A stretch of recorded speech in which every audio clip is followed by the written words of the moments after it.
Media sosial ramai membincangkan lembaga filantropi Aksi Cepat Tanggap atau ACT yang diduga menyelewengkan dana sumbangan dari umat. Tagar "Jangan percaya ACT" menjadi trending topik di Twitter sejak Senin 4 Juli dini hari. Pengguna media sosial mempermasalahkan transparansi ACT dalam hal penyaluran dana donasi. Bahkan dalam sebuah laporan berita media, gaji CEO ACT disebut mencapai 250 juta rupiah per bulannya. Sementara gaji pejabat menengahnya mencapai 80 juta rupiah per bulan, ditambah fasilitas mobil Alphard atau mobil Fortuner. Dikutip dari wartakotalive.com, berikut awal mula terbentuknya ACT termasuk visi dan misi lembaga ini dipaparkan oleh laman resminya act.id.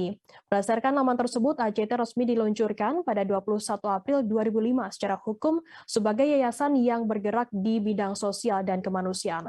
Untuk memperluas karya, ACT mengembangkan aktivitasnya mulai dari kegiatan tanggap darurat, kemudian mengembangkan kegiatannya ke program pemulihan pasca bencana, pemberdayaan, dan pengembangan masyarakat, serta program berbasis spiritual seperti kurban, zakat, dan juga wakaf.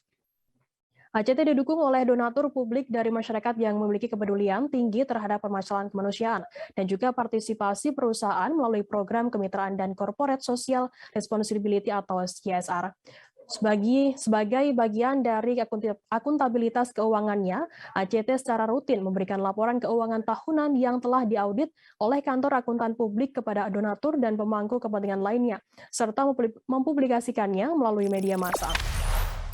Jangan lupa subscribe, share, komen, dan like ya!